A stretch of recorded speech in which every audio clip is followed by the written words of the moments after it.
Airheads, smiley face. Now, mind you, bro, learning about who you are and then you sending me airheads with a smiley face had me dying, bro. What is it about airheads that you love so much? Bro, they're just the best candy ever. You were coming to visit me and you asked, and I thought, well, let me, request some childhood happiness. What do we say? Only women and children are happy, right? Yeah. Trying to bring me back. So they don't kill you. You have the crack. How do you feel about other influencers that walk in the footsteps of you, but I feel like miss, or maybe they don't miss? I kind of want to ask you, how do you feel about the Aiden Rosses, the Sneeko, Zerka, all of these people that kind of walk in the realm of where you want? Like Neon is one now. How do you feel about these gentlemen? I think they're all different people. I don't pay attention to any of them. I know something about. I don't want to insult anybody. I don't want to talk about anybody negatively. Zerka's a clown. Dude, no. I'm not laughing because of Zerka thing. It just caught me so off guard. Listen, I'm not gonna talk shit about anybody. I'm gonna be very respectful. But fuck that guy. Okay, Zerka. I'm just trying to be honest. I understand your question, but I don't see myself as similar to any of them. I think that. No, I never said you were similar. I think that they're trying to recreate your formula. It's like the Krabby Patty formula. You know how Plankton's sitting around being like, how do they do it? And then they're trying to do it, but it's not really working out. Yeah, but they lack substance. They have no lessons to teach. They have no life experience. They are clowns. And when you're a clown, you embarrass yourself for other people's entertainment. I don't want to... Aiden I know well. Sneeko I know well. Are you close with Aiden? Yeah, I speak to him quite often. But Neom, or whatever his name is, he's a clown and Zerka's a clown. I don't want to insult them too much, but they're just children being stupid. And I think that as the world devolves into insanity, people are looking for solutions and answers, as I said earlier, which I can provide. They can't provide that because they don't have the life experience or the intellect or the capability, so all they can do is provide cheap entertainment at their own expense.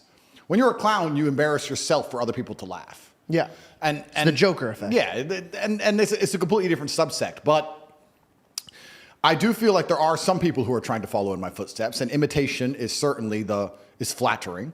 It was always going to happen. There was always going to be people who were trying to be me. But there will always be one top G, so it is what it is. They're just highlighting the more insulting version of you than they are. They're not. Your method is punch. Here's the knowledge. Yeah. And they're just punching. Yeah. For the clicks. Yeah. And I think there's thousands of people, and there's probably thousands of influencers I've not heard of who are probably trying to do something similar or to copy my formula or say the same kind of things. And yeah, that's probably. Who are you closest with?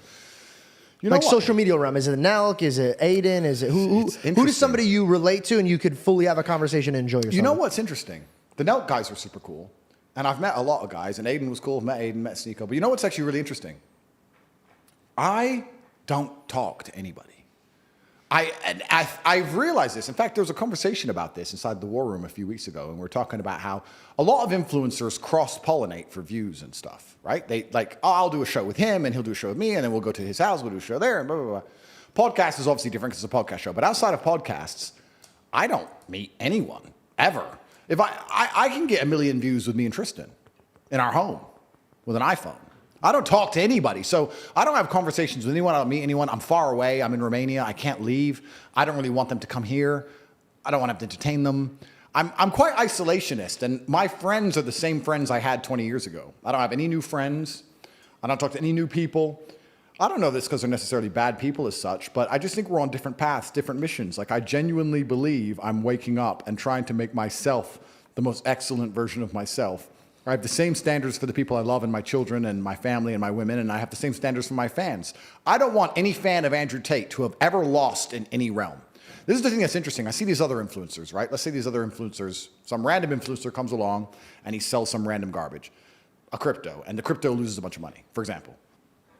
I couldn't sleep at night knowing that my fans lost money because of me. Yeah. I don't want money that bad.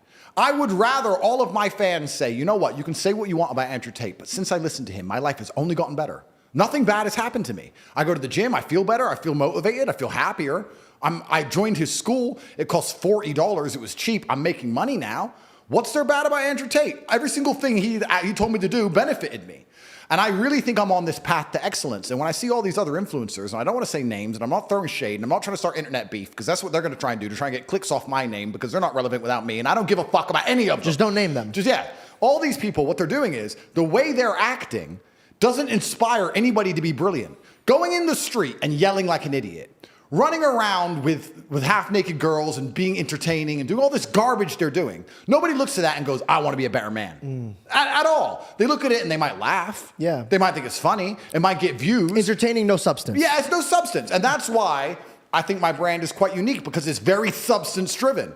And the reason my brand is so substance-driven is because I've had such a difficult life. I wouldn't be able to tell and teach the things I can unless God's put me through so much shit. I've been through a whole bunch of things so that I can teach and tell the world, look, you can do this way and life will improve. You can be this kind of person and your life will be better. But I think all these other influencers and whatever else they're doing, I think they're largely a part of the problem. I would like to think in other nations and other cultures, and I don't know, but let's look at China, which has an insulated internet.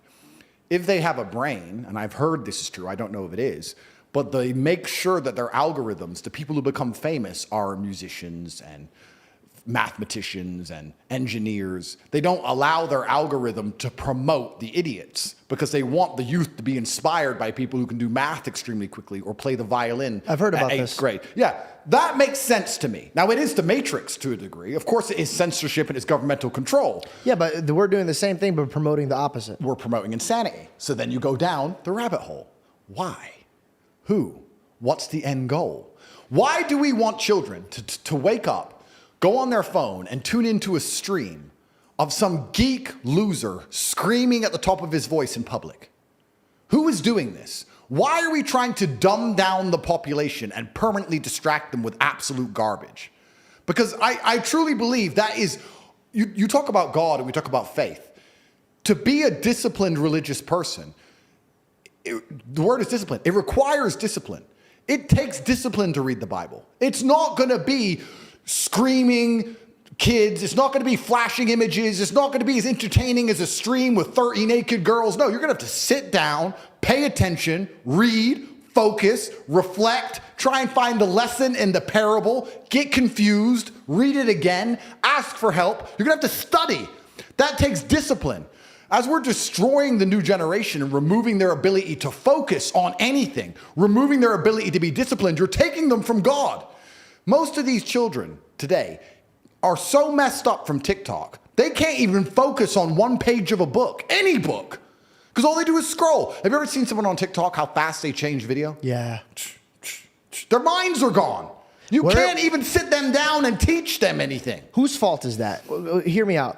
Is it the Matrix fault or is it the parents' fault? Well, very interesting. And I do think that parents certainly have a huge part to play. Because before it was the, sorry to interrupt you, but before it was this, right? Before it was the phone, we'll say it was the school system. Yeah. There was two types of parents. The one that dropped off the kids, met the parents, met the teachers, met the principal, saw what's going on, put their toe in the water, felt acclimated to leaving their child there. Yep. And the other one was like, see you later. Bye, yeah. Yeah. True. So is this just a different version of where we've been? Is there a matrix or is there just laziness? I don't think there's necessarily a matrix, but then you have to look yourself and ask the question. If a government's going to come along and say to a social media company, your social media product is designed to get people addicted, and as a responsible company, not responsible, competitive company, you're developing your product to be as ruthless as possible, because that's what you're going to do. Yeah. But we don't want you to say X, Y, and Z. You're not allowed to promote racism. You're not allowed to promote hate speech. You're not allowed to promote misogyny. We do want you to promote transgender ideals. We do want you to promote gender fluidity. We do want you to promote whatever else. And never have a conversation about the fact that maybe we want you to promote discipline and hard work and these other things as opposed to being a clown. Do you Why? Because they are using these machines to promote garbage. Why don't they use it to promote anything constructive? So check this out. We're in the land of the free. You don't agree with this. Of course not. But let's debate about this. Yeah. Is it free, so free, that it's giving the will to anybody to do what they want, and this is what the mass wants to do with it? First things first, no country on earth is free. Not one. Next, which country has the most people in prison currently? America. Which country has the highest percentage of its population in prison in history? America. Which country has the most laws? I don't know that one. America. So when you talk about the land of the free, what they're actually saying is, we've built a society based on freedom. Of course there is no freedom, because true freedom is anarchy. So I'm not even advocating for it. But that's right? what I'm saying. Do you think it turned that way because of that? No. But here's the psyop. Yeah.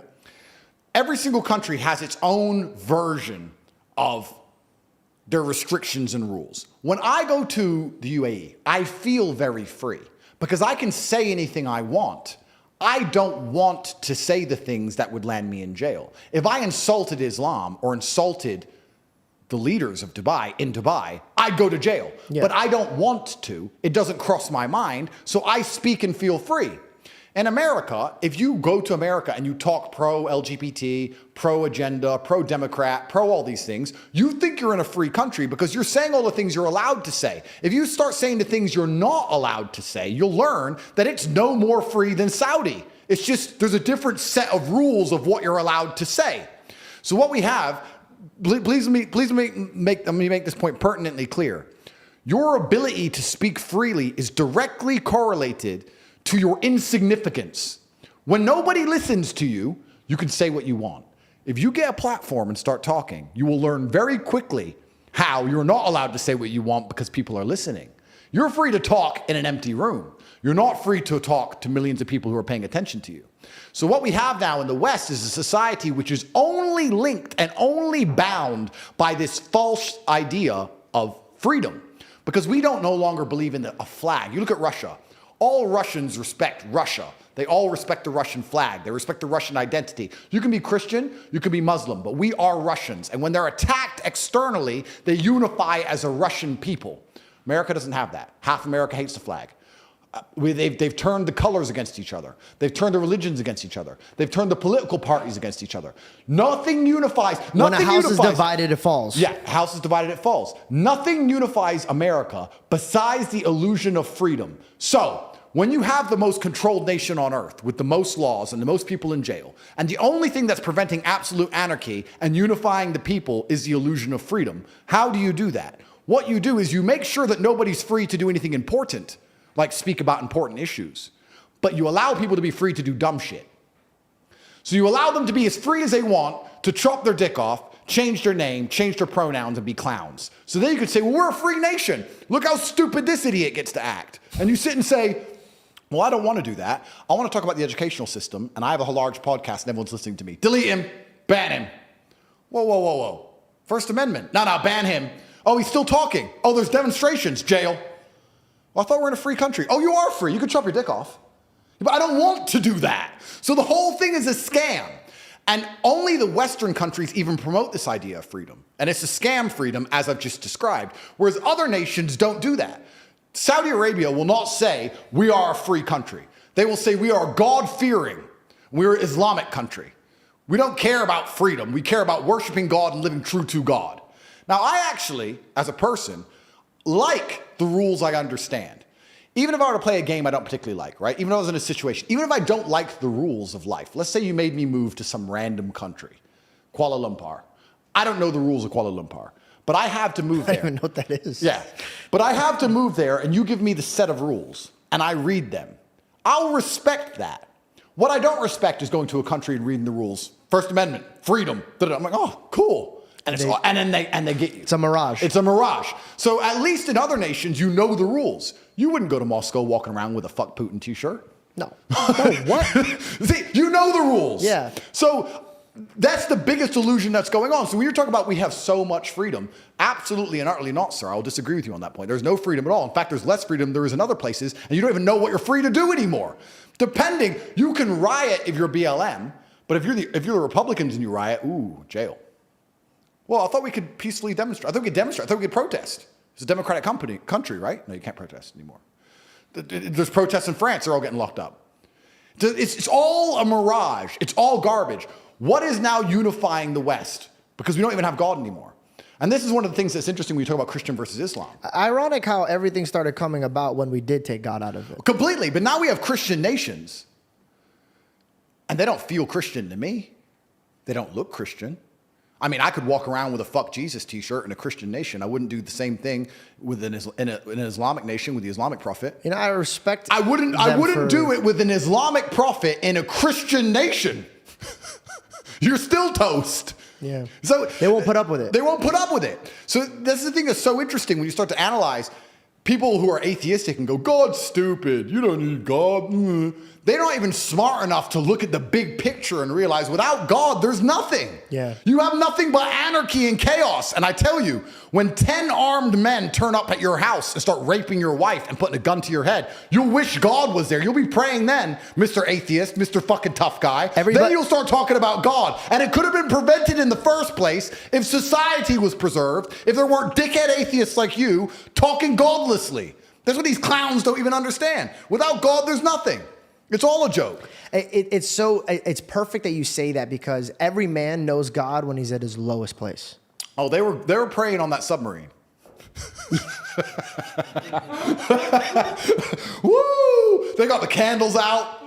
They had the little picture of Jesus. It's like, who's got a picture of Jesus? Anyone got a picture of Jesus? Ah, shit. Oh my God, that was so. You catch me with the left, bro. You catch me sometimes. They were praying, sir. Yeah, I forgot. Oh, here it is. Here it is. That was great. I think this is the thing that people don't understand. And mind you, this is just me for reflecting. Tell me I'm wrong. Yeah. I want you to tell me if I'm wrong. Yeah. I believe every man, woman, baby, child, anybody, we're all designed to worship. Yep. All of them. Yep. Now, you could say, I don't believe in God. Buddy, that's your faith. Yep. You don't believe in God. That's your faith. Yep. So you worship it. You don't worship a God, but you worship yourself. Yep. And I think that's why they feel the weight of the world on them, because God's like, all right, you don't want me to have it in my hands? Have it in yours. Yeah, good luck. Yeah, and it comes crumbling down. And then you start realizing that even your family could get evil. Yep. And then you could get evil. And your loved one could get evil. But then when you have boundaries and restrictions and rules, and here's the best part. I think wisdom truly starts and finishes with the fear of God. Absolutely. Same way if you have the fear of your father. You respect your father, right? Absolutely. You fear of disappointing your father. Absolutely. No, and it's so important what you've just said because it's so profound and people at home need to understand it. All humans are meant to worship, and this is true. The godless, atheistic, left-wing psychos worship the pride flag and abortion. Watch them. Look at them. They worship it. They go, they turn up, they scream its name, they try and promote it, they worship it. Or you have famous men who will worship fame.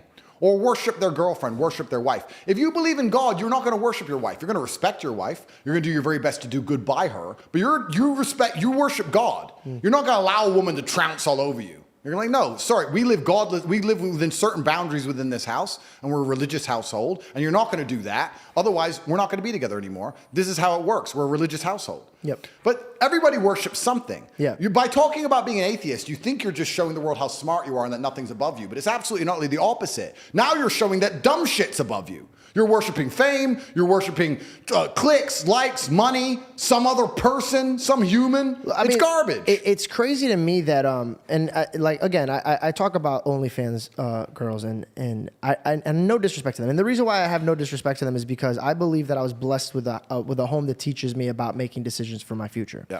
And I can't point my finger at a female or a man who's making decisions that they didn't have loved ones to tell them, like, hey, don't just plan for right now. We got to plan for your future. Yep.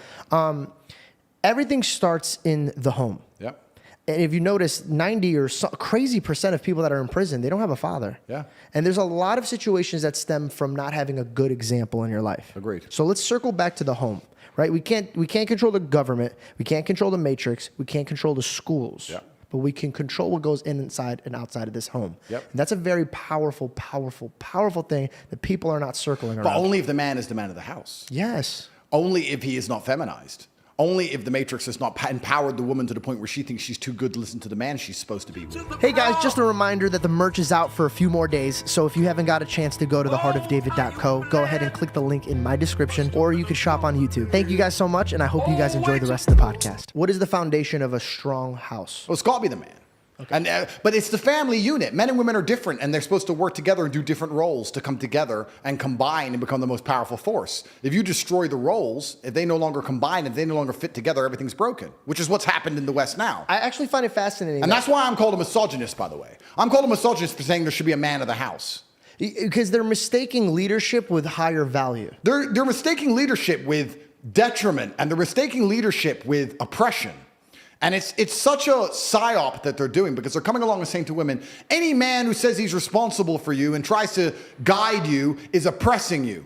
And that's absolutely not the case. In fact, if you look at history, most of the time it was the father who guided the daughter until the daughter got married and then her husband guided her. Yep. That's how it's always been. There's nothing wrong with that. And women come along and say, we don't need no men's guidance. We'll make our own decisions. Okay, that's fine. Well, let's look at the decisions you're making. Let's actually look at Western society, and let's look at these women without fathers, and let's look at these women who don't listen to no man. What decisions are they making? Are they good for them? Are they good for society? Are they good for anybody? I said something that got me in a lot of trouble a long time ago, and I'm going to say it again. I said, please. I'm not good at learning my lessons. What did I say about driving until you hit the tree?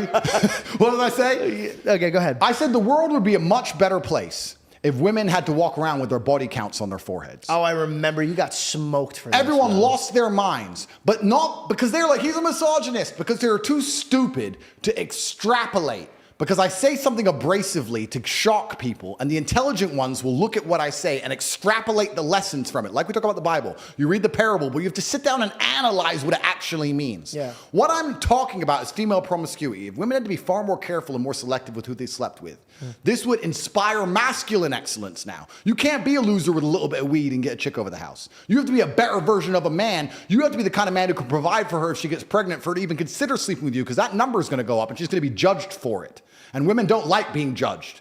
Women are very, very susceptible to societal pressure and peer pressure and judging. Same with men. Same with men, but women even more. Because men are not going to want to be with a girl who has 468 numbers. 100%. So now men are like, I want a low number. She doesn't want to add to her number. I better be better. I better be better. Now when someone gets together, they're going to stay together. They don't want to mess up their numbers, right? They're going to stay together. They're going to stay together as a family. They're going to be more prepared to sit, talk through things, work things out. No longer divorce anymore. The church holds this. Islam holds this. Absolutely. Because in Islam and in Christianity, when you go to church or you go to the temple, right? What are the main thing that they fear is God, but they also fear how other people are looking at them. 100%. When my mom used to come to church and go, hey, don't embarrass me around these people. 100%. So I had to behave. I'm like, all right, I don't want to represent my family the wrong way. Completely. Peer pressure can go positively as well as negatively. So when I said this, I got attacked for being a misogynist, but no one understood what I'm actually talking about is couples coming together, working together, masculine excellence, and removing promiscuity from society so that you get to a point where a lot of problems are fixed. What did you just say about prisons and fatherless homes? Wouldn't having that number on a woman's head fix the fatherless homes? Now we fix the prison population. You can extrapolate this out towards fixing the entire society. But I make the point and nobody listens to what I say. They just lose their minds because they're emotional. But it's That's really funny. But it's amazing how you can extract out from that one point I made. But you could have made the same point in a loving way. I could have. That's what I'm saying, bro. So then we have to ask why I don't. Yeah, that's the thing, bro. Because I think that's your next journey. Because I think this is what happened. You knew step one was to get famous, and the only way to get famous is to piss people off. I did pretty good. You did a fantastic job. Thank you, sir. Okay, your next season now is to group in the rest of the sheep. Yeah, of course. And I say sheep in a good way. Trust me, it's a biblical term. I think right now you need to win the hearts of some females that disregard you completely. Because I had this conversation with my girlfriend, and my girlfriend's like, hey, listen, he says this, he says that. I go, okay. You gotta think about what they're going. So we had to sit down and watch a podcast, and then like, baby's trolling here. Yeah. And she goes, well, I don't understand that he's trolling here. Why would he be trolling here? Why is he talking so serious here? Yeah. But then he's joking around here. Yeah, of course. So I think, honest to God, I really do. I think your next journey is going to even be bigger because now you're going to have to figure out a way to talk to other people without pissing them off. And I can do it. For this episode, I can do it. Explain to me in a way that you get the same result of the numbers thing. It's like school. Without using the numbers thing. What could we do to get women to use their numbers lower without disrespecting them and saying, hey, go outside and put your number up? Of course. And just a point I'll make, I don't think it's disrespectful. I think it was just a thought experiment. But I understand what you're saying. I can say it in a far easier way. Do you know why I'm doing this, by the way? Because I want to vouch for you. And I want to vouch for Trump. And I want to vouch for people that I do believe in.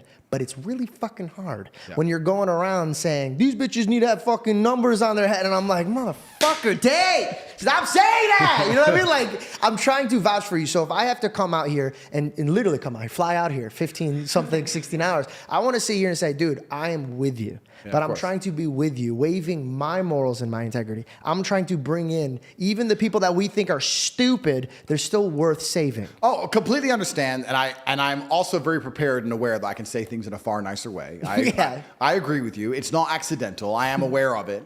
You already achieved what you needed to achieve. Yeah. And that's why I said it's something I said a long time ago. I was just explaining the point behind it. But it's a strong message, so how do we get that message out without pissing them off? Oh, that's easy. I mean, I think when you tell a woman, but you know what's interesting? It's really interesting, and I want to make this point. There is a very vocal minority, especially on the internet, of feminists and left-wing psychos. I'm telling you, if I say to a woman, being promiscuous is disgusting, 95% of women go, yes. It's only these 5% of idiots you see going, I can do whatever I want. I'll sleep with 100 guys if I want. And then we sit and go, oh, women think that way. Women are not actually as broken as society is showing them to be on the internet, thank God. They're not that bad. Because trust me, most women know that. In fact, women know that so intrinsically in their hearts. If you see a woman insult another woman, what does she call her? A whore. Slag. It's the first word out of her mouth. You just slut. It's the first thing women do, because women know that's how you insult a woman. So even the bad women who run around having arguments with other women, who are promiscuous themselves, use promiscuity as an insult. So most of the world actually understands this. It's only the Western world which has this very broken vocal minority. And these people always come to terms and learn that they were wrong as they were older. It's just unfortunate they have to learn the hardest possible way. I don't think there's any woman out there who slept with 100 guys who's happy she's done it. It's sad. She got psyoped by society. She probably had no dad at home, no masculine role model. No one guided her. She got psyoped by society into thinking that having sex with men is somehow going to be empowering. And she's woke up one day and looked in the mirror and she hates herself. I feel sad for her. I was at a party once at my friend's house, and they always make fun of me for this, but it was a very learning curve for me. Yep. I'm sitting there, and all my friends are having fun, and I'm noticing that this girl's behavior is trying to impress the men that's around her. Yeah. And she starts trying to do drugs. And I looked at her and I go, sweetheart. And by the way, that's dangerous, right? Calling a girl sweetheart now is very dangerous. Yeah. And it never comes, like my father, I have to tell him chill because he'll be like, sweetheart, honey. And I'm like, yo, chill. You can't say that shit no more. Yeah. And it's so heartbreaking because my father looks at them like their daughter. Yeah. You know, and so just know if I did say sweetheart, I was looking at it from the eyes of my own father. So I go, sweetheart, you don't have to do that. Yeah. And she lost her fucking mind on me.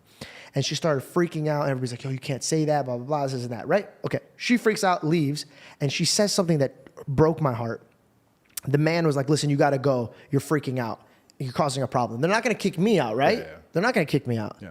But they're going to kick her out. And the thing she says, she goes, no, it's fine. I'll suck your dick. So right there, I realized that she was put in positions to realize that that's her way out. Yeah. That's her value she can offer. Broke me. Okay.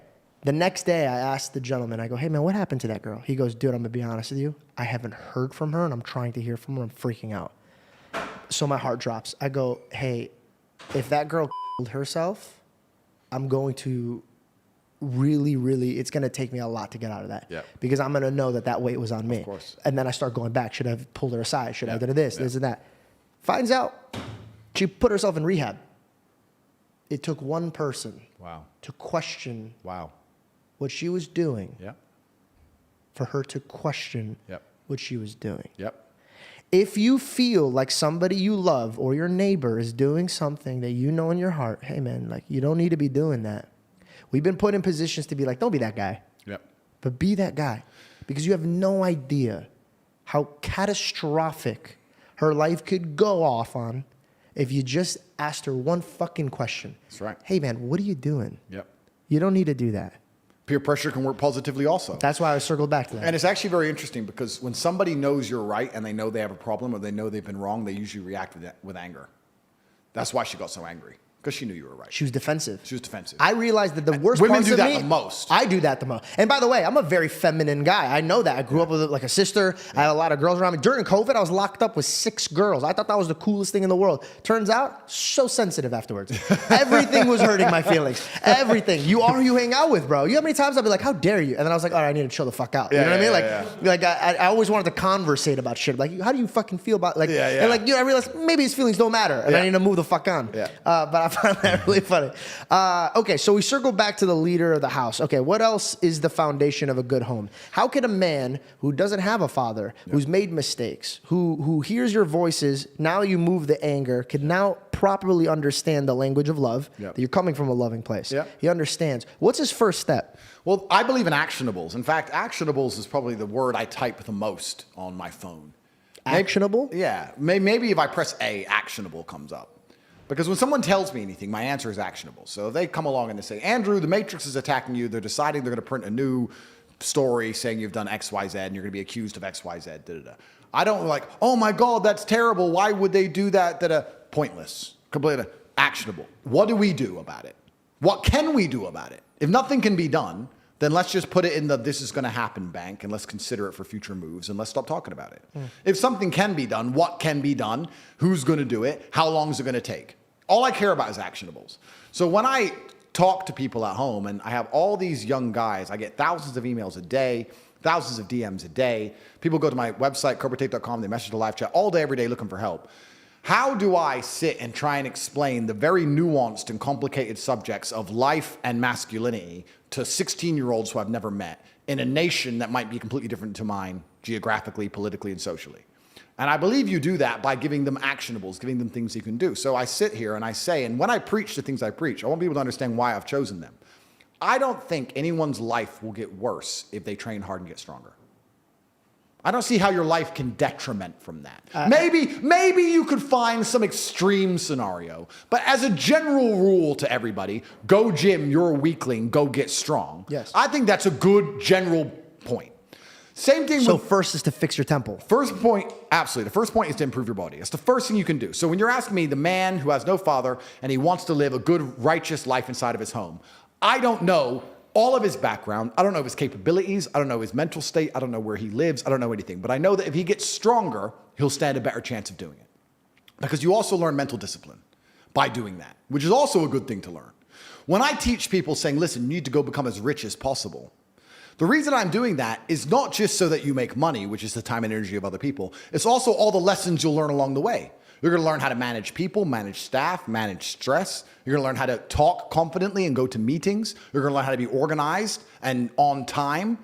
You're going to learn how to be punctual. You'll learn a bunch of things if you learn how to make money. So I say you need to go get as much money as possible and become as strong as possible. Because I believe if you do those two things and start to succeed in them, you can extrapolate and take all of the lessons from those two things and apply it to anything, including a relationship. It takes discipline for a relationship. It takes commitment for a relationship. People get lazy when they get in a relationship. Absolutely. So if you're a disciplined person who always goes to the gym, if you're good at managing stress and controlling your temper from high pressure business meetings, both of those things will apply to your relationship and make you better at running a household. 100%. So that's why I teach the two things I core teach. In fact, I teach three things, but I teach... Well, even the body, just to circle back, you have muscles. I can see that. Did you ever feel pain from growing those muscles? Absolutely, yeah, it hurts. So that's also a factor of it, and I agree with you. I think a lot of people that feel like that once they take themselves from I feel like shit to like, oh, I feel fucking great, they realize they could put that energy other places. Yeah. So I agree with you. Yep. And the third thing I teach, which I think is extremely important and lacking in the world today, is brotherhood. I think that men have always kept men accountable. You just talked about living in a house with 6 women and how it changed you. Imagine you lived with 6 warriors. Destroyed me. Imagine you lived with 6 men who were training for UFC fights. Imagine the men... Dude, no, so this happened. I swear to you this happened. I told God, I go, God, I reflected. This is a problem. Randomly, one of my friends from Chicago, this motherfucker is deep in the ghetto of Chicago. Yeah. So when I mean a man, like you look at, he's 6'5", you look at him the wrong way, he'll eat you. Yeah. The energy he has is, I'm going to get it done. My word's my word. Yeah. And I'm going to be at the gym at this time. I'm going to be there, blah, blah, blah. Okay. He came in the gym. Guess what? I can't miss gym no more. That's right. Why? What the fuck's wrong with you? That's right. I was up at 6. You slept until 12. You can't go to the fucking gym. And now I'm sitting here being like, yeah, he's fucking right. I probably should be in the gym. Yeah. So it does push me. Yeah. You know what we need? We need, I love when I play, I'm sorry, I'm losing the word, but when competitiveness. Yep. I love being competitive. Absolutely. I love being competitive. Masculine accountability. And you know what else is with men? Because men are different than women. You talked about how you lived with women. They were all talking about feelings, etc. You know what's a fantastic motivator for men? Shame. I'm telling you now, it works. Shame. If I'm around my house and someone was getting fat and all of us were to go, you're a fat fuck, what are you eating that for? I guarantee they'd train. Shame works with men. And you talk about this, and this is the reason I promote brotherhood. The reason I am the man I am is not just because I'm so fantastic. It's because I, even now, to this day, live with 6 men. I live with my fight coach. I live with my brother. I live with some of my old friends I've had for 20 years. We live in this big-ass compound, this huge house. If I wake up and my brother's been training an hour and a half, I feel so annoyed and angry and guilty that I have to go and beat him now.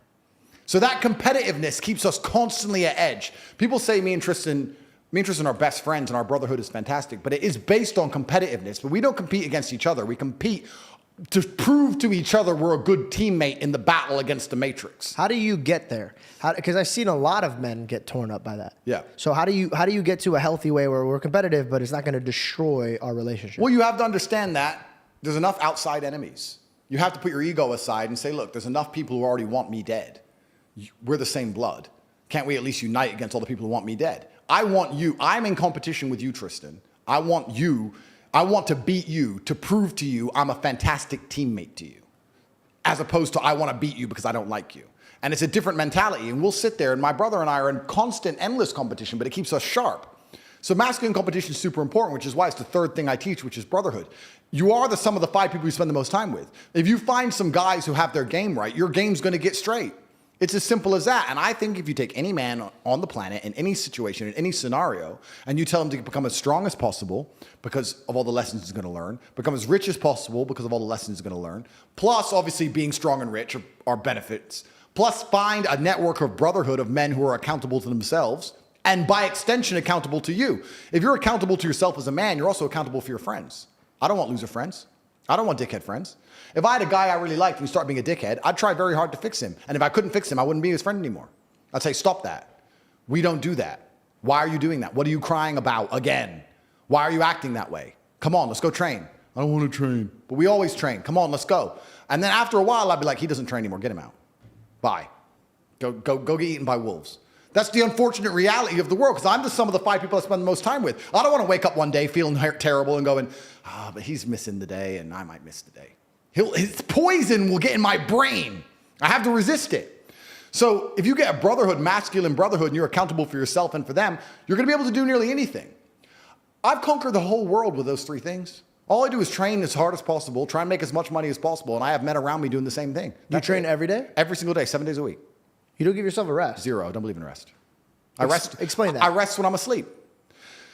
I rest when I'm sleeping. Okay, you explained it. Thank Yeah, you there you go. that was so fucking quick. I didn't even he's sharp, dude. He knew what he was saying. What up, you clean ass gentlemen? This video is sponsored by Manscaped. Now, I actually love this brand because I use it every day, and my friends always bug me for this product. But let's unveil the Lawnmower 5.0 Ultra. This is the 5th generation trimmer. Features 2 next-gen skin-safe blade heads, a standard one for you taking a little off the top, and a new foil blade to go smooth wherever your heart desires. We also have a dual LED spotlight to provide contrast on multiple skin tones, 3 length setting combs, and oh, did I forget to mention that this trimmer is waterproof too. Also inside of this package features the Weed Whacker 2.0 ear and nose hair trimmer, crop preserver ball deodorant, crop soothing toner, and 2 free gifts. The Weed Whacker 2.0 also features the skin safe technology that helps prevent nicks, snacks, tugs in those delicate holes. Get 20% off plus free shipping when you use my code George at manscaped.com. That is 20% off plus free shipping with my code George at manscaped.com. I promise you've never seen a ball trimmer look like a spaceship. Get yours today from our folks at Manscaped. I'm asleep. And there's going to be some dork who's going to watch this, some nerd who's going to sit there and say, your muscles grow when you rest. Da, da, da. I train because I don't want to train. I don't train because I care about getting the biggest possible muscles. I'm on 0 steroids. I'm on 0 drugs. I don't take protein. I don't take creatine, nothing. I eat steak and airheads and smoke cigars. But I train every day because I don't want to, because it hurts. I train to teach myself a lesson, to punish myself. Because if I wake up and the first thing I have to do is 2 hours of exercise I don't want to do, by the time it's done, I don't feel happy. I'm proud of myself. Thank God that's over. Do you wake up early or no? Not really. I wake up. I 9, 10. I stay awake till like 3 or 4. I don't sleep that much. Because I sleep very late. Yeah. I'm gonna be vulnerable. I'm gonna give you my problems and see like just beat me to death with them and figure out a way out. All right, let me sit up straight. Okay.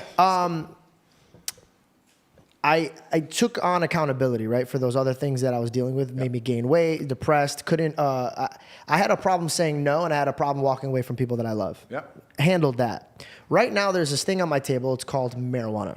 Okay. Okay. I'm addicted. I have an addictive personality, but I use it to my advantage because if I'm addicted to something and nobody else can tell, I've never had a problem with it because I've never had something that was bad for me. Because everything that I've ever wanted was good for me, and that's good to carry me through those days that I don't want to do it because I'm addicted to it. So I'm just like hammering it out. Marijuana for me is my break because my brain just goes off. So at night I like to unwind and smoke a little bit. I'm scared that it took over my life where I can't even, like if I go one day without it, I have gone a few days without it because I can't even smoke here.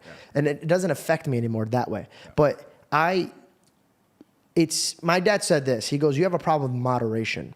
Should I just give it up completely, marijuana completely, just go through the bitch of it, get rid of it, or should I teach myself moderation with it? Well, then I also don't have any, like, I don't drink. I don't go to clubs. I never even liked going to clubs when I was single. It just doesn't entertain me. I don't have like an outlet. I don't even smoke cigars, but I'm opening up a cigar lounge with my dad in Arizona. Shout out 24th Street, a cigar lounge. That's actually pretty cool. But I don't even fucking smoke. I did it to honor my dad. It's me and my dad's thing. Okay, smoking's the only thing where I can hang back and just fucking chill, dude. Should I feel guilty about this? Should I get rid of it? How do you feel about it? It's an interesting question, but then you have to analyze what you're doing it for, because even the reason you just described to me would put me off doing it, because we're obviously different people, but you said it stops your brain working at 1,000 miles an hour. That's a gift. Why would you want to turn your brain off? Think of all the thoughts you haven't had. Think of all the things you haven't done that you could have done. Why do you want to relax and chill so badly? Why don't you want your brain working at optimum efficiency all the time? Why don't you read the dictionary? Learn another language. Why don't you start another business? Why do you want to chill? That's the first thing. You don't chill, dude? Never. So that's the first thing you have to do is analyze. First thing you analyze is... You don't chill before bed? Never. What do you do before bed? I'm working to the second I fall asleep. No shot. No, I'm like one of those toddlers who falls asleep halfway through. I don't think, oh, it's late, I better sleep. No, if I'm awake, I'm awake until I'm like, I really can't stay awake, and then I'll fall asleep. And a cigar doesn't affect you that way. No, I can smoke to the second I go to bed, and I'm just instantly out. I mean, I don't smoke cigars. I actually smoke cigars because nicotine is good for your testosterone level, and I do not take steroids. That's why I smoke. Nicotine's good for your testosterone? Correct. That's why I smoke a lot of cigars. So I smoke a lot of cigars and do a lot of cardio so that my lungs Why don't are you fine. do steroids? I don't do steroids because I've never done them in my entire life. I was drug tested throughout my whole career, and I'm now 36, and I don't do them, and my testosterone level is still huge. It's still very high. It's at that absolute upper limit of the natural So you just don't need it? So I don't need it. But if you needed it, would you be pro for it or not? I mean, maybe if I get old, which is testosterone replacement therapy, but I've never taken drugs, and I don't like people who take steroids, and I'll tell you why. It annoys me because I look like a much bigger monster if everyone else wasn't on steroids. It'd be cooler. It pisses me off. I've done it the hard way, and they're all just juicing. So I don't take steroids. But you've never smoked weed? No, never tried a drug in my life. And is that because you're scared of it because you have an addictive personality, or like is it because you? If I try cocaine and I don't like it, I'll regret trying it. If I try cocaine and I do like it, I'll start doing cocaine and I'll regret trying it. Damn. So why? My man reflected on that. So why do cocaine? So never tried cocaine. I've never tried weed. Never tried a pill. Never tried ecstasy. Never taken a steroid. I've never tried anything besides nothing. I'm drinking alcohol and I smoke cigars. That's it. But so your alcohol is like my marijuana then? I quit alcohol a year and a half ago. So well, then what the fuck? Then? I haven't. How would you even bring it up? I got so excited. I used to drink alcohol, and I haven't drinking alcohol. When did you drink though? When you're unwinding? No, I used to drink because a year and a half ago I quit alcohol cold turkey. Instantly. Were you like a drunk, or were you just absolutely no? I was extremely effective. It was at the time when I was most famous. I was doing Nelk Boys. I was drinking alcohol when I had all those things on TikTok. When I first blew up, everything. I used to drink alcohol all the time, and I used to probably drink every day because I have a lot of money and I have a fun life. And we jump on the jet and we drink vodka and we get off and we all these girls. We go to the club and we drink vodka. You just drink. I never had a problem with it. Never suffered with it. Never got out of shape from it. It was fine. And then I decided I'm going to live many different versions of reality, and I've spent a year now partying basically every day, and it's been great, but now I want to live a sober life and see what happens. So I just instantly quit. I blinked and cured my brain. I could quit smoking instantly if I decided. I could blink and cure my brain. Okay. I could just do this. So but to answer your question, which you initially asked, the first thing is, what you've told me marijuana does for you, I don't understand why you want it. Because here's the thing, I want to unwind. It is my time to unwind. So for example, if I'm playing Unwind when you're asleep. But I'm playing Fortnite. What the fuck do I need my brain for to Fortnite? Win! To win! It's a battle! You have to destroy your enemies! What do you mean to sit there and just lose? Do you play video games yet or no? Sometimes when I was on house arrest, I started playing Super Smash Brothers. What about Fortnite? No, I don't play Fortnite, no. Okay, would you ever drop in with me? Only if I start playing Fortnite and I lose, I'm going to end up being the best Fortnite player on the planet. And I've got more because I can't take the L. And I've got more constructive things to do with my time. Just drop in once with me, bro. No, I can't do it. We'll play Super Smash Brothers. I'll get Kirby and I'll beat your ass. I don't know what Super Smash Bros. I'm not That old. little piece of gum is going to mess you up. It's like an airhead. Just fear this picture because it's coming for you. What is a gum? You don't know what Kirby is? No. Bro, you're smoking too much weed. Well, anyway, what weed does for you, I don't know why you want it. That's the first thing. Second thing I'll say is this. I don't know whether you should quit or not. I appreciate you being honest. I don't. But the fact that you struggle to understand whether you could or not, I believe is a problem. So for me, right, should I quit cigars? Well, I don't think so. Maybe I should, maybe I shouldn't, whatever. But I know I could without a single drop of hesitancy. I could instantly quit. So you should know. I forgot to mention one important thing. Sure. When I was in high school, never touched it because I was trying to get to where I was. Yeah. High school, I'm in college. I don't know how you like this. What do you mean, bro? I'm so glad I don't like it because it's not, fuck that Brando. Oh, God, it's so much like a... Taste, flavor, brilliance, Sure. excitement, I want this out of my mouth. E numbers. College, I never had the party theme. I never did none of that shit. I feel like right now in my life, I have no kids. I don't have like certain things where I need my brain to be on 24/7. I know when I have kids, there's no shot I'm gonna be able to do that. Yeah. I see a good window of opportunity, and I'm just scared that one day when I'm like waking up at 3 o'clock in the morning because I have kids or like all this shit, I'll be like, I should have enjoyed my time where I was like less responsibility. Yeah. This is why I smoke now, because I know there's going to be a time as soon as my mind goes there, I'm going to be able to walk away. And I've also, in the past few years, I'll give myself 60 to 90 days off to make sure I'm not addicted to it. So I've already trained my body to like So could you quit now instantly if you decided to? 100%. I've done it many times. Okay. Well, then you don't have that big of a problem. So if you could quit, then it doesn't matter. But if you were to sit and go, I don't know if I could quit, then you'd have to quit. Okay, now I have the most important question of the day. Sure. How do you feel about bottom G? Because dude, if you got up and danced like that, man, I think everybody would just agree with you. I think that's what would happen. I think everybody in the world would be like, you know what, we need to fucking listen to this man. Yeah. Look at his hips. Yeah. Have you ever looked in the mirror and brushed your teeth and been like, and just try to dance like him ever? Be honest. No, I've seen a couple of his videos, and are you offended, or are you just like, it doesn't make you laugh? What is it like? I mean, he's made a brand off of my brand. Dude, it's so funny, bro. When It is funny. I mean, he can dance. Mm-hmm. Congratulations to the guy. I have nothing against the guy. I mean, he can dance, and he bought a nice jacket like mine. I mean, I hope he does well. I had to ask that. I'm so sorry. No I was literally writing like the dumbest question. I wrote some questions that are just, when I mean seriously stupid. All right, I'm ready. Because I was like, I have to ask some fun questions. And I literally labeled them fun questions. Sure. And I just want to get through that. Let's do it. And then we can jump back into the deep ones. Let's do it. Okay. The first one was, how do you feel about bottom G? You answered that. Thank you for answering that. No problem.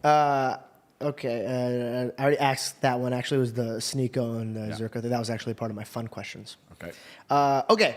2 brothers, 1 cage. Jake, Logan, you, Tristan. Who comes out alive? You know what? I'm trying so hard to not start internet beefs. I'm really trying not to. You could say Jake and Logan, man. Bro, Don't worry about it. No, I can't lie.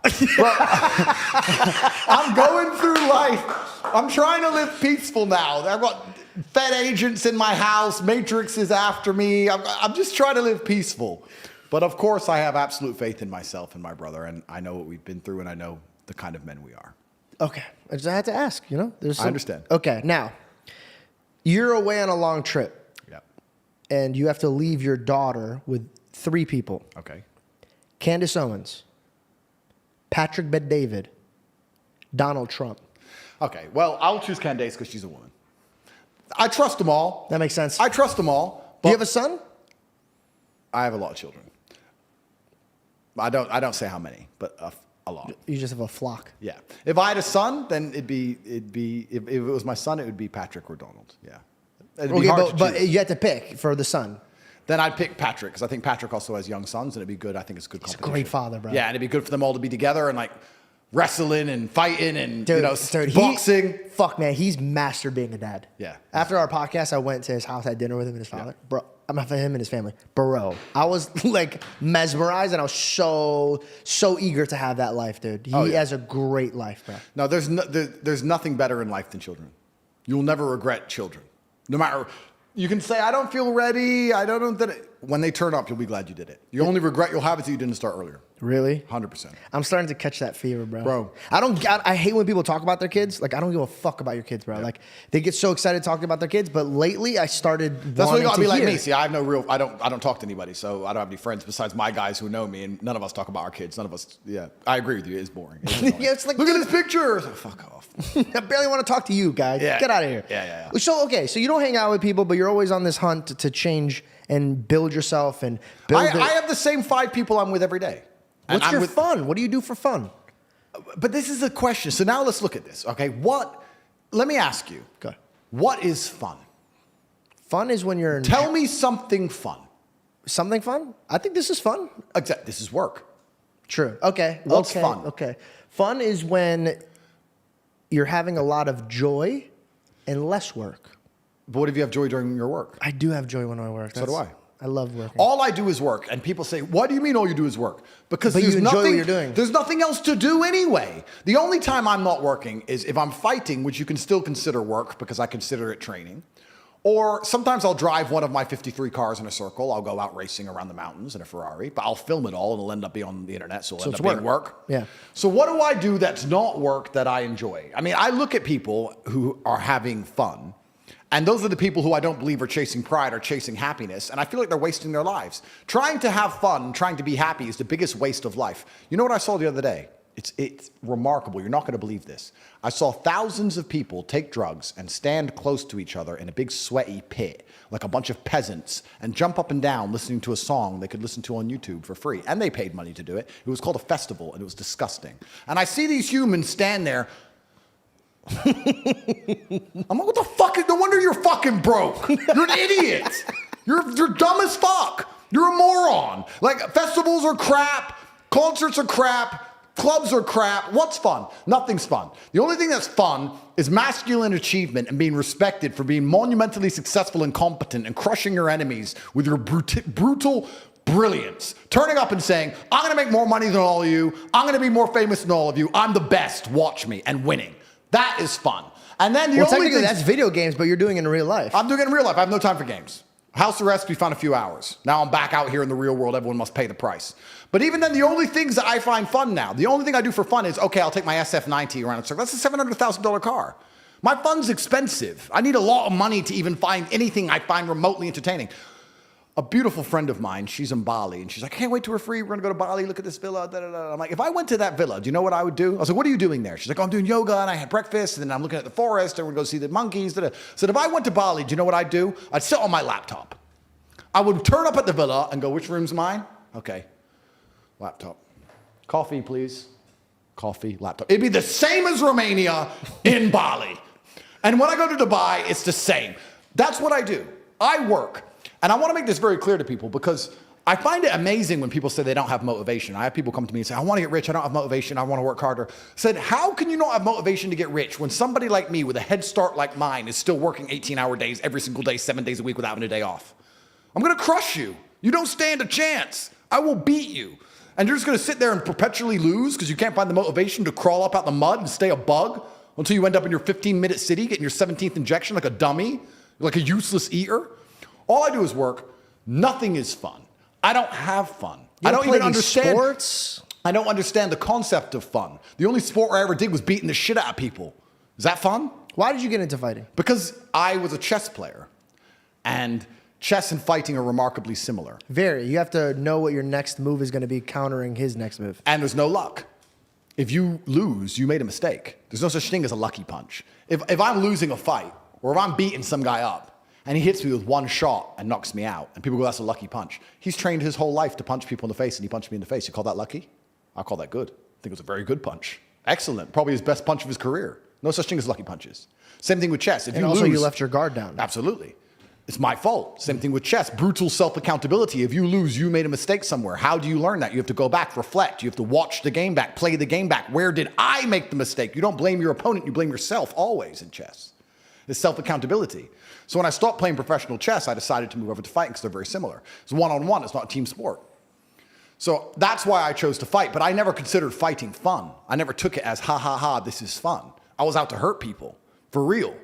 So I can't think of what I do for fun or any fun I've ever had. I am, of course, human. I love sitting around with my boys and laughing. I don't think there's any higher experience for men than sitting around with your boys having a laugh and having a joke. I think that's as good as life gets. You can have $1 billion like me, or you can be at the bottom. But if you're with 5 people you truly love, your guys, and you've been with them and you trust them, and you're smoking a cigar or not, and you're sitting around telling stories and everyone's laughing, that's as good as life gets. It really is. At the top of the bottom. On jet or on the jet or homeless. In the trenches. It doesn't matter what. Yeah, on the jet, all you do is that, and Yeah. at the bottom, all you do is that. So that's as good as life gets, anyway. So I'll consider that fun. I mean, I guess I do like road trips. I like to drive around Europe from Spain to France to Italy. And get, Are you allowed to do that now? Not now. Last summer, we got a bunch of Ferraris together, 10 Ferraris, and we raced all across Europe, and that was fun. But we filmed it all, so it's still kind of work. But yeah, I don't even... But you put yourself in a position where all your fun could be work. Of course. But my point is, I don't understand or I don't fathom the concept of fun. I don't wake up and think, what can I do for fun? I don't wake up and think, what is fun? I want fun. That never crosses my mind. I wake up and think, I have things to do. And if I don't have things to do, I'll find things to do. You can always do more work. There's no such thing as no work to do. After this podcast is done, you can release it.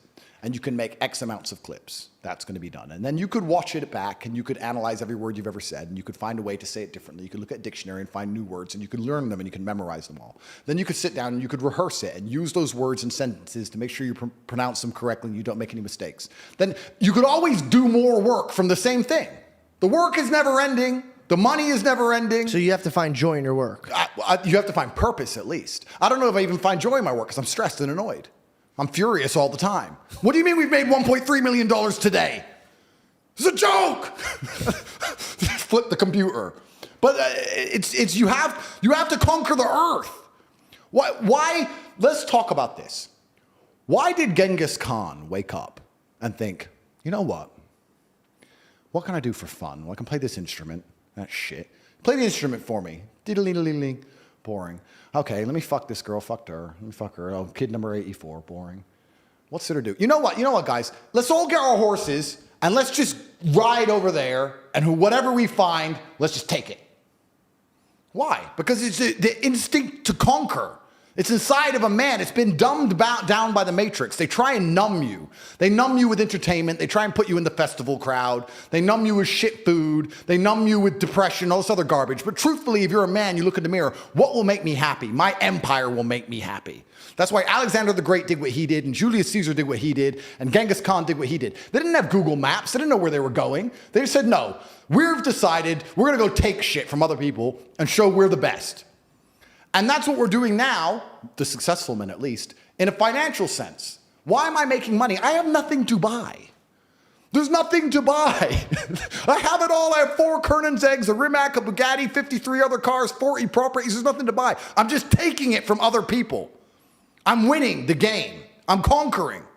And that's what I think truly is going to give you purpose in life. It's just conquest. Men have always been this way. That's why war was even happening in the first place.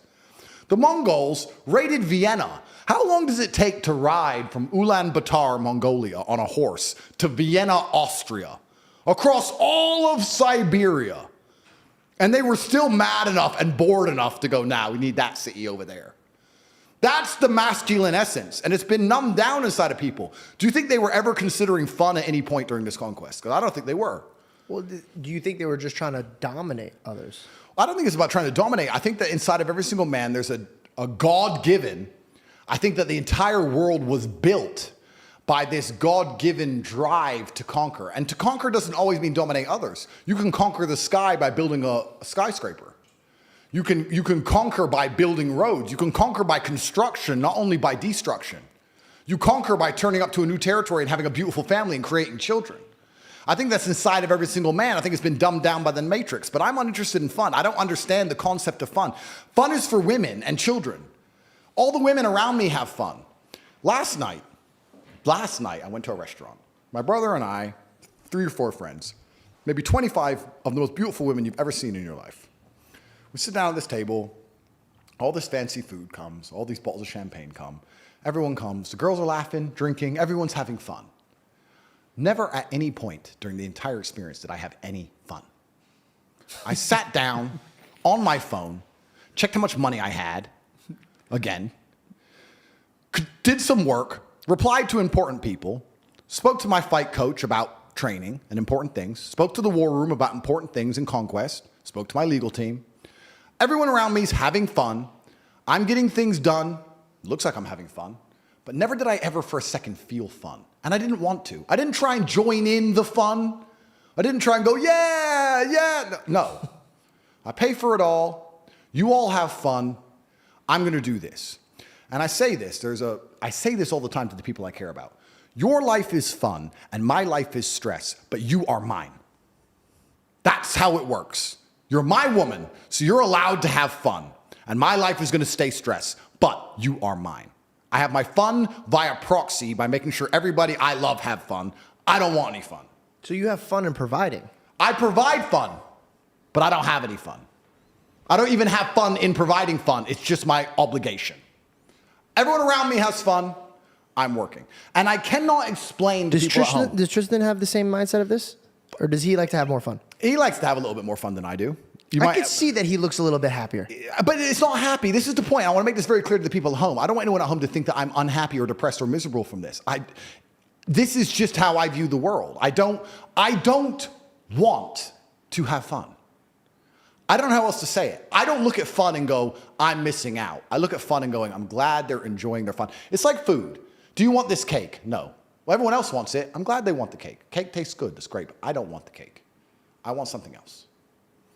I will provide the cake. I'm a baker. I can give you cake, but I don't want any. I don't think in the concept of fun. I don't enjoy fun ever. All I want to do is monumentally achieve endlessly. That's all I'm interested in. So we went to your past. We figured out why you were built like this.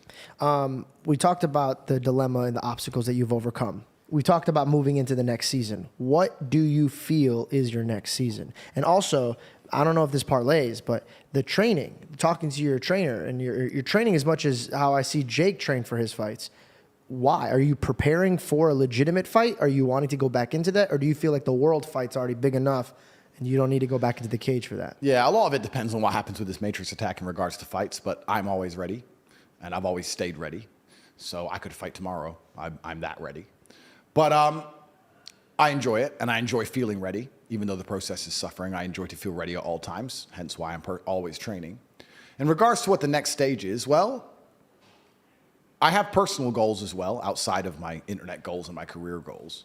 And this is actually something very interesting I want to tie back into our earlier conversation when we were talking about monogamy and polyamory and all these other things. Because it's my goal to have as many children as possible. Is it so you could have your offsprings deliver your message, or because you just want kids?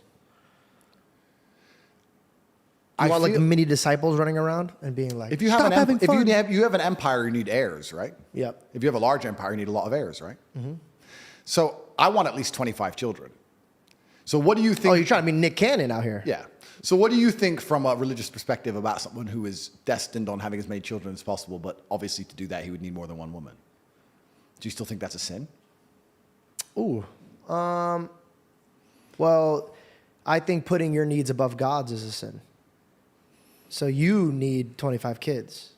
It's interesting. Is it my needs? Is it selfishness? Well, you just said, you were like, well, God, is it? You knew that it was to be against God because God just wants you to have one woman. Actually, perfect. To be honest with you, I've never read the Bible cover to cover, so I don't know if it is. Spoiler alert, one man, one woman. Yeah. Sounds like a boring book. But you know why he does that? It's to preserve society. No, it's just to demonstrate your relationship with him.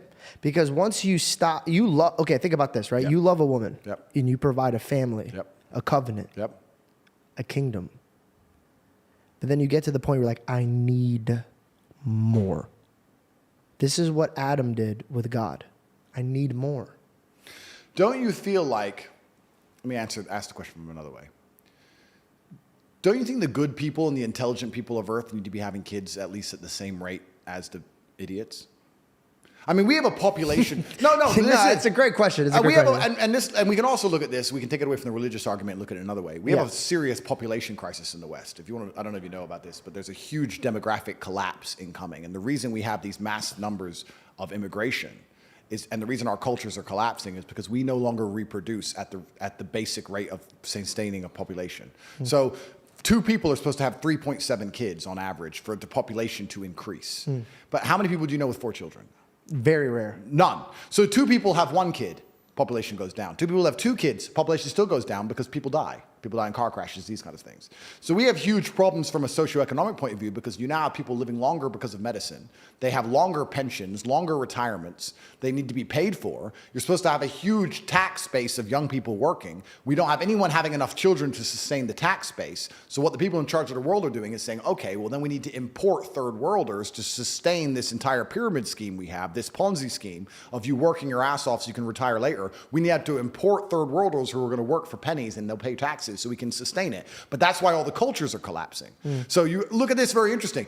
A Christian country is now being invaded by Muslims and third worlders, and you're losing your Christian identity because you don't have enough children to sustain the population. Yeah. Because you're only allowed 1 woman. Got it. So this is a I have an answer. interesting point. I have an answer. Whereas a Muslim man can have 4 wives and 16 kids And just pump them out. and they can survive and protect their identity and their culture and their religion. So it's actually very interesting. And before I let you answer, only one country solved this: Hungary. Hungary is a Christian nation, and Viktor Orban is one of the smartest world leaders on the planet. He abolished income tax for any family that has more than 4 children. And he's fixed the population crisis, and the population is increasing because people are getting married and having kids. Hungary's fixed it. No other nation has fixed it because you can't even afford to have 4 or 5 children because they're decimating you and destroying the currency, and they're just doing all this matrix propaganda on purpose anyway. So, besides Hungary, every other Western nation is now importing the Islamic world to sustain itself because Christian nations can't reproduce. So it's interesting what you said. I agree with what you said, but it's also the death throes of Christianity. Christianity is about to be decimated because of that. Because what do you have without people? You want my answer? Yeah. Okay. First, would you like more coffee? Yeah, I'll have 2 more coffees, please. Can we get 2 more coffees? Thank you. You want some more coffee? Sure. Reed? Sure. Please, give my men coffee. Okay, my answer is this. Never in the day of age did we ever have the power to talk to a mass group of people since the internet. Yep. So ironically, we're running into this problem of less of our people, Yep. but we also have the gift of reaching out to more people. Correct. So another household could have 5 kids, but who's to say that I can't encourage them to have my morals and standpoints? Absolutely. You could So I don't need to procreate. I need to provide and educate. That's a very interesting point of view. But then you also, this brings us into the Islam versus Christianity argument. And I want to make it very clear to the world that I am not anti-Christian in any way. Most of my family is Christian. My brother is Christian. For a long time when I first... Tristan's Christian? Yeah, he's Christian. Cool. He's happy and he has fun. Yeah, that's right. Perhaps that's why. When I first stopped being atheistic, I reverted or diverted to Christianity because it was all I knew. Because I was raised Christian. I went to church as a kid. It's all I knew. But you're talking about the fact that, yeah, people can come into the nation, but if they become Christians once they arrive, then the Christian faith survives. Yeah. But I think that for that to happen, there would have to be some form of power gap or power vacuum, and it's not atheists which are arriving, and it's going to be very difficult to convince them out of Islam into Christianity, and I'll tell you why. I am not an Islamic scholar, and I don't consider myself knowledgeable on Islam. I'm new to the religion. I'm only a year in, and I'm studying as best I can, but there's a lot of people who know more than me. But from my understanding and my practices, Islam is very rigid, and it's strict, and you know what's right and you know what's wrong. And it provides solutions and answers in a very strict, non-ambiguous way. And I feel like if you live a difficult life, like we talked about earlier about why my fan base is so galvanized and why they believe in me, because I offer rigid solutions to problems. And if you come from a difficult place or you were raised in a difficult country or a war zone, you're going to look for that rigidity. I don't think the softness of Christianity, and I don't say that as an insult, I just state that as a matter of fact, will be appealing to people who have come from war zones. I just don't, I think it's going to be very difficult to convert them to Christianity. And we're seeing now in the Western world, huge proportions of Christian countries are now just becoming Islamic strongholds, and they can't be penetrated or changed. And okay, but you're making it seem like a lot of people that worship Islam, they're very, very strict with their policies. There's a lot that and by the way, let me speak positively about Islam so people don't confuse my nature. We're friends here, by the way, everyone. We're on the same. Yeah, I Don't agree. speak for me. I'm just kidding. No. Heathen. No, I really, really, really, really, really respect Islam for one reason: the way they stand up for their God. Absolutely. And I actually take notes from them. Yep. So I don't want anybody. In fact, my God is their prophet. Yep. So we do see a lot of eye to eye. We just don't see the final destination of who God is. Correct. But I definitely respect anybody in their faith, and I think I'd rather you have faith in a God than you have no faith in God at all. Agreed. So we're on the same playing field. Yeah. Okay. But to say that Christians have values and they don't follow them, and Islam does, it's not true. I have many friends. For example, you're Islamic now, but you drink and you smoke. No, I don't drink. Not anymore. But there's a lot that I have friends with that do. Yeah. So the theory of them not following their rules that's just a man. I don't think that's a religion. I think every man falls short. Yeah. I think this is the truth. I think an Islamic man that stands in front of me sins against God. And I think a Christian man sins against God. Oh, yeah, we're not perfect in any regard. Yeah. But let's tie back to something I said earlier. We're not perfect in any regard. And it's all down to how you, once again, measure the success of a religion. We talked earlier about measuring the success of a business and life being about money. Numbers, right? But why is numbers account when it comes to faith? I think it should be your faith. That's it. It should be your faith. But faith is very intangible and hard to measure. So I'm just using my limited human brain. Mm-hmm. Let's just try and measure the success of a religion. Well, the fastest growing religion is Islam. It's not the biggest. It's the fastest growing. Yeah. I think if you were to look at the insanity of the West, I think Islam opposes it hardest in regards to the pure insanity that is being inflicted upon and bestowed upon children in the West. I think Islam I want to say opposes it something, a hardest. compliment for them. What I do appreciate is that they don't let you cross bounds, right? So, for example, when they were making a mockery of my Lord and Savior, I didn't see Christians trying to tear down these movies, and I didn't see Christians trying to, hey, that's not okay, or blah, blah, blah, right? Islamic people were like, you're not talking about our prophet like that. Correct. So I find that very beautiful, and I understand that they hold their values. But let me ask you a question. Yeah. Do you not find that appealing? Very. Do you not find it appealing to be part of a religion where you get to stand up for what you really believe in and say, no, you can't say that. No, you won't do that. No, not to us. Yeah. I think they have beautiful qualities that I should learn from. Yeah. But that doesn't mean I have to worship their God. I mean, people often ask why I reverted to Islam. And I heard someone say something that you see life and you see other people as you see yourself. So if you're a thief, you think everyone's a thief. You're worried about everyone stealing from you because you would steal in their position. That's how you view the world. That's how cheaters view. That's how cheaters view the world. That's right. And then I was sitting thinking, well, maybe, and of course, this just came from my mind. I said, well, maybe you see a religion how you see yourself. Like I see myself as somebody who is feared, nobody would want to mock. I see myself as somebody with strict standards and discipline. I see myself as somebody who stands up for what he believes in and doesn't care if he's assaulted and attacked for it. Maybe that's why it was so appealing to me. And then I'd sit and I'd study it and I'd read and I'd realize how close it actually is to Christianity. We believe in so many of the same things. And I don't want to get in trouble here because I am not an Islamic scholar in any way, but I've had even other people say to me, some Christians who I spoke to who started to read the Quran, they're like, it's just condensed. It's like stronger. Yeah. And I think that's what the appeal of it is to me. And I also like having hard yeses and nos. And I believe that if you have a religion where you just accept everything, then you believe in nothing. There has to be a line. In life, there has to be a line that you won't let someone cross. And with God, there should be the same. And my only concern with Christianity, and I argued this with my brother at length, is if God will really, truly forgive anything, then if he'll truly forgive you doing the most heinous acts you can possibly think of, and you repeatedly do them, and you won't learn your lesson, and you'll do them over and over again, and even Christians themselves won't ostracize you, is that too far? Is that too much freedom? Like you asked earlier. I love this. So this is beautiful. It's actually in my notes. I was going to circle this with it. Let me just give me a second to make sure I word this properly. Absolutely. Let's circle to forgiveness. Yeah. How many times should you forgive a man? Well, that's a really good question because we are sinners and we make endless mistakes. And the prophet that you see as Jesus, do you know what he talks about forgiveness as? Tell me. Peter asks him, how many times should you forgive a man? And he says 7 times 77. And then he also describes the way judgment day comes. And he goes, you will be measured by the measurement that you gave others.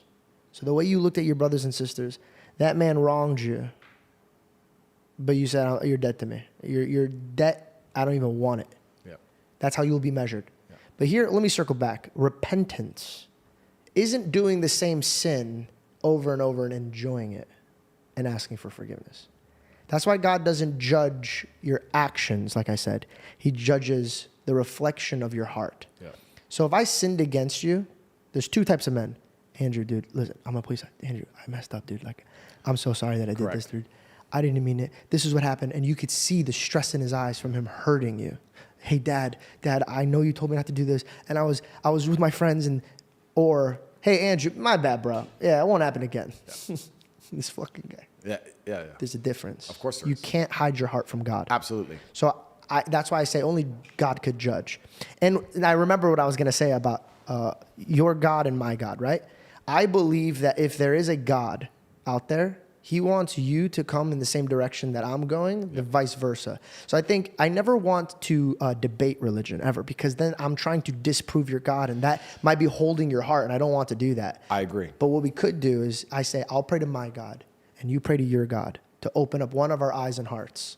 And whoever is wrong or whoever is right will guide us with wisdom to the right direction. I love that. And you know what? I kind of feel like when I'm talking to people of other religious faiths, and like I said, I have to be very careful. I'm not an Islamic scholar. And like you said, I don't want to ever insult Christians or insult other religious faiths. The only people I like to argue with correctly and properly are atheists, because they need to learn the light. Yeah, I'll join. Yeah. No, I'm just kidding. I feel like if there's one God, let's imagine there's one sentence, and it's the most beautiful sentence that you can possibly think of that can be constructed with the most compendious and gorgeous language that can be put together. I feel like the different religions are perhaps different languages to say the same thing. Yep. And, you know, German sounds different to Russian, sounds different to English, but you can say it in different ways, but it all means the same thing. And I feel like that's the best way to look at it. And to a degree, the Quran also says the same thing. It says that we're a lot closer than we are apart. And I think when I meet somebody of another faith, I still feel happy for them, and I feel glad for them. It's only when I meet somebody who sits down and thinks they're a smart ass. Oh, no, we came from monkeys. I'm like, oh, bro, you need help. Those are the people I argue with. Those people are more lost than ever. And here's the thing, man. Like, a lot of people will ask me, like, how do you forgive? Because forgiveness is sometimes it gets so hard, especially when you know that person wrongs you purposefully. Yep. And my theory goes back to this. Forget the way I measure is the way he's going to measure me. Yep. But my God came and paid a penalty for me. Yep. Because I couldn't pay that penalty. How can I look at another man knowing that every time I come on my knees and I say, God, like, provide me shelter, provide me safety, provide me this, and he always comes through for me. And then I wrong him. And by the way, this is the worst part. I walk into sin willingly, man. You think that I feel good having sex with my girlfriend? I do. That's besides the point. I had to say I do, because I do. I felt like I was gonna lie. And she's watching. I have great time having sex, but afterwards it haunts me because we're not married. Yeah. Okay, that was a bad example. Let me take that out, because but you know what? No, that's true, because I walk into that, right? I walk into sin. That was my choice. I walked into it. Yeah. But God knows my heart. He knows what I'm dealing with. He knows my steps. Yeah. He hovers me because I ask him to go before me. So he's making the path for me. Now, people, when they see me talk about God, they make it seem like I'm so holier than thou and I don't make mistakes. No, the beautiful part is I am an endless bucket of mistakes. We all are. But how gracious is God to be like, I get it, man. And I think the way we get out of sin and the blessings that are given to us, like, you are blessed. But do you know why you were blessed? Because you were given the privilege of wisdom. Yeah. There's another top G somewhere else. Same body, same brain, same everything. Yeah. But he didn't have that wisdom, and wisdom was given to you. Proverbs in the Bible was a king, and he could have asked anything from God. And he goes, I just want wisdom. How does God give wisdom to you? How does he give wisdom to me? First, you got to seek and you shall find. Knock and the door shall be open, right? So it's like, what are you asking for? For example, when I asked God to be in this meeting, right? I don't go, hey, God, please make sure I have a great podcast and I kill it and I get views. Yeah. No, I go, God, hey, let me stir up a conversation that wakes up somebody's heart. But for me to do that, I need to be prepared. Yeah. So prepare me to be a man that could talk against a man who's very diligent with his tongue. Yeah. I wasn't prepared for this. God made me prepared for Absolutely. this. So when I ask God for things, I don't get lazy with my prayers. I don't go, hey, God, make me a rich, famous man. No, how do you get there? If God was sitting at this table and we're going to try to conquer this world in a healthy way, how are we going to do it? We got to ask for steps. First, I need a good team. I need good hearts. Yep. I need the right tools. Yep. People are asking God as if he's a make-a-wish genie, like, hey, I want a baddie with a fatty. It's like, bro, what are you going, like, some of the prayers that people ask that God doesn't even deliver is better for them not to have it. He knows best. He knows best. But I also feel like God gives wisdom. God gives wisdom through tribulation and suffering. I'm smarter because of jail. He wanted to teach me something. But question, did you not ask for this life first? Oh, absolutely. So what came first? Was it the fact that you thirsted for a higher life, or was it that God threw you into that? Because for me, if you asked me to be a trainer, hey, I need you to train me, I'm going to put you through your test. Oh, absolutely. So you asked God for that. Oh, he completely. didn't just put you in that circumstance. And that's one of the things that's very interesting. You have people who will sit at home and pray for an exceptional life. They'll say, I don't want to live a normal life. I want an exceptional life. I want a special life, a different life. And then they'll do exceptional things. They'll fly on a private jet. They'll buy a Bugatti. They'll sit in a $10 million mansion somewhere on the coast. And then cry if they end up in jail. Exceptional doesn't always mean good. Exceptional means deviate from the norm. You begged God for exceptional. A Romanian jail cell is a unique experience, just as a Bugatti on a private jet is a unique experience. If you want the experiences, there's no light without dark. You can't have both. If you're going to pray to God and ask for all these amazing things, you have to understand there's an equal and opposite force, and you will pay the price. And here's a beautiful thing. Let me backtrack that one line you just said. You could pray for something, but remember, there's two people on the phone listening to your prayers. Yeah. I like that. And here's the craziest part. You know who's giving it to you. Yep. You know, You deep can in your feel heart, it. you can feel it. Oh, of course you can feel it. You're lying to me if you say you can't And feel you know it. what? Maybe that's where I'm self-reflecting. We're talking about being vulnerable. I'll be vulnerable. Maybe that's actually where a lot of my motivation comes from, despite the fact I think I'm genuinely putting my life and my livelihood in danger by speaking so much truth against the matrix. Is if I was getting all of this money and all of this fame and I wasn't talking about God and doing good for the world, I'd be very sure the devil was giving it to me. I'd feel it. I'd feel cheap. I'd feel dirty, and I would feel anxious. Like, okay, I've got this fame. What am I doing for the world? Okay, I may be entertaining. I may get some views. I may get some clicks. But what am I giving the people who believe in me? Am I scamming them? Am I hurting them? Are they getting better? What am I doing for the people who know my name? Am I just taking all this shit from the devil and I'm not giving anything back? Am I actually making anyone feel better about themselves? And then you sit there and realize that, yeah, you are. You're taking it from the devil, and you'll pay the price tenfold with your soul. This is why I sit and find the bravery to think, I'm currently on bail in the middle of a judicial process inside of the country we are sitting in right now. I've been advised by all legal counsel to not do podcasts. Here I am doing a podcast. Why? Because I know people will listen to it and I can give a good message out there, and I believe that I can drive people in a holy direction, regardless of which religion, whether they choose Christianity or Islam. I believe there will be people who watch this and decide to believe in God. That's worth it to me. And then the money I'm achieving 10 years from now, whatever, I know it came from me trying to do the right thing. I didn't scam people on crypto. I didn't sell shit to kids. I didn't do none of that stuff. That is from the devil, and you will pay the price for that. You can't, there's no light without dark. You can't just go through life robbing banks and think you're going to get away with it. I got a parable for you that's in the Bible, and I think this kind of relates to you a little bit. But before I say that, can I, and be honest with me, do you feel like in your heart that if you did not do that for God, or if you did not do it, you feel like it's going to be taken away from you? Yes. There's a parable in the Bible, and I'm going to rephrase it, so I want people to go read it, because I'm going to most likely not do it justice, but I'm going to speak in a way that people can understand. We'll say a king comes up to 3 servants. He goes, I'm going to give you 4 pieces of gold. Or no, crops. We'll say crops, right? 4 crops for you, 2 crops for you, 1 crop for you. Go, plant your fields. The one with 4 goes, awesome. Look what God gave me. Boom, boom, boom. And he made it like so much. The second one who had 2, he goes, wow, he gave me 2. Boom, boom, boom, boom, boom. And I did it. Okay. The one who has 1 goes, oh man, I don't want to mess up the one thing that he gave me. I'm going to give the other guys like 4, and then 3. And then I'm going to mess this up. Okay, you know what I'm going to do? I'm going to hide it. I'm going to hide it. And then when God comes back, I'm going to be like, hey man, I didn't lose it. Look, I have it right here. You know what God did? He cursed them. He said, give it to me. And he gave it to the one who could multiply it. Because at the end, he thought that all of the glory was because of him. But he should have known that if it did well, it was going to be for God, so there was no failing. You have to go out and know that everything was given to you, and it's a privilege to be in the chair that you're in. Absolutely. To have that voice that you have that could tune into so many of these kids' ears. Yep. There's a responsibility that you're holding. I truly think the next journey that you're going to have is a spiritual one. Yeah.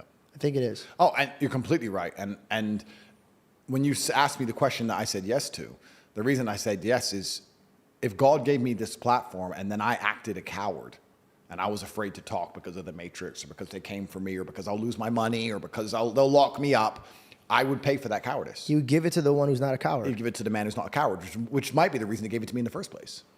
Because I was the one who was standing up fighting against all this shit earlier on. I was the one who did it. I was the one who went nuts. And I think that's why you were boasted in pride, because at the moment he's like, I'm not going to remove that from him just yet. Yeah. Because that's what's fueling him. Yeah. Regardless, I need him to do that job. Yeah. Apostle Paul, he killed people.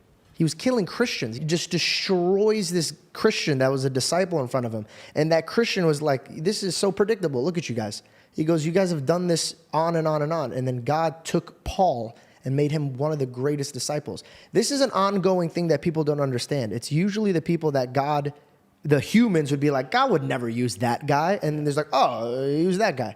When Jesus was born, the first thing they ask is, from where? That's their first question. Yeah. From the ghetto? What good comes from that place? Why the kings of kings is coming from there? Don't believe it. Yeah. Are kings coming in on a donkey? I don't believe it. Yeah. I know you don't talk to people. I know that after you're done with a podcast, you kind of go on and do what you need to do. But I would love to stay in contact because I feel like we could sharpen each other. I think so too. I think it'd be very interesting, certainly. I think, to be honest, I would love to extend the conversation, but sometimes when I feel like it's ready to go, it's ready to go. We have part 2 already lined up, so it'll happen some point in the future. Thank you so much for being here, man. Anytime. Bro. And truly, because like this is putting my show on a different map, and I think you know that too. Yeah. And I really appreciate your time. Thanks for coming, friend.